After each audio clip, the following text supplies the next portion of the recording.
Now, you mentioned that there isn't enough money right now for artists in South Africa and drew on cities all across the world where they do have funding. Where does that funding come from?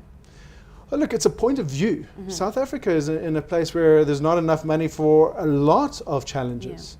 So I can see the argument of why would you spend this on art, which has no effect, from one point of view, instead of building a hospital or building schools, etc. And it was Boryard, who's an art critic, who once says that art is the most useful of all the useless things in the world. But it's a cultural and it's maybe an educated point of view, and I'm being careful in my choice of words here. But when you can see the power of art, the ability to create a metaphor. I mean, advertising does this all the time. They take a story that you can really relate to, and that story, for advertising's sake, ends up selling a product. But the story of Nelson Mandela, the story of our rainbow, the birth of our rainbow nation, the story of us beating all odds, these are all beautiful stories, and in my opinion, South Africa's best export. And so it's this story that now doesn't have an agenda. It's got an art agenda, and the art agenda is to say to all of us, this beacon on top of Signal Hill is an invitation to Cape Townians and South Africans, and to say, hey guys, we've got challenges, but we can't kind of sit on our hands and expect someone from Europe to come and help us out with that. It's like, how about we're able to look at our real problems, right, from a different point of view? That is all it's offering. So by itself, it is no solution, but the very idea is a very powerful one, which is if you could see your challenge from a different point of view, what solutions might you then have?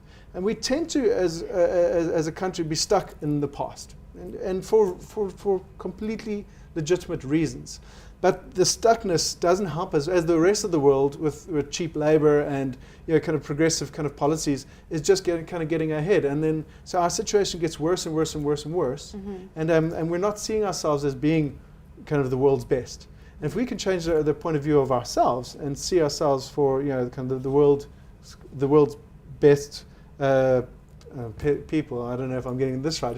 If we can acknowledge within ourselves a pride and a possibility, then we can start seeing that in the products that we manufacture and the way that we go about things.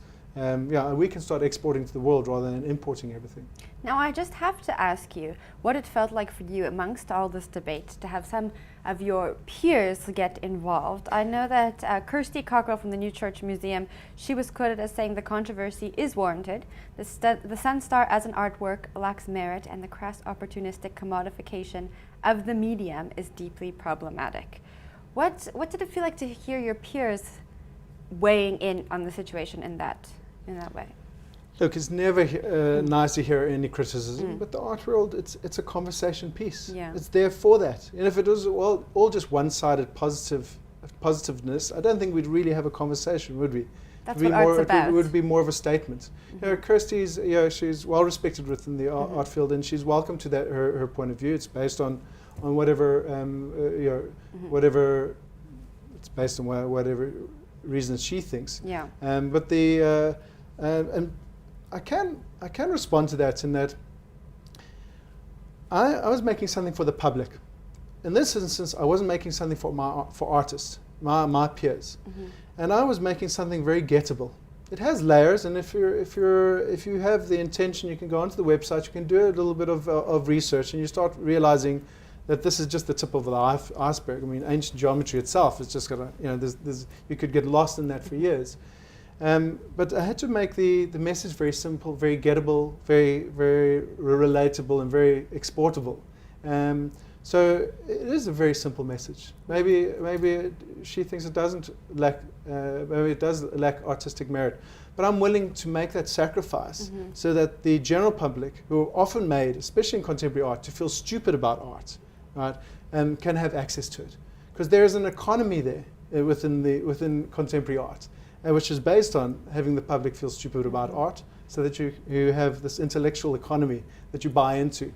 But that's another whole debate, which I think it's another show. It's another show altogether, yeah.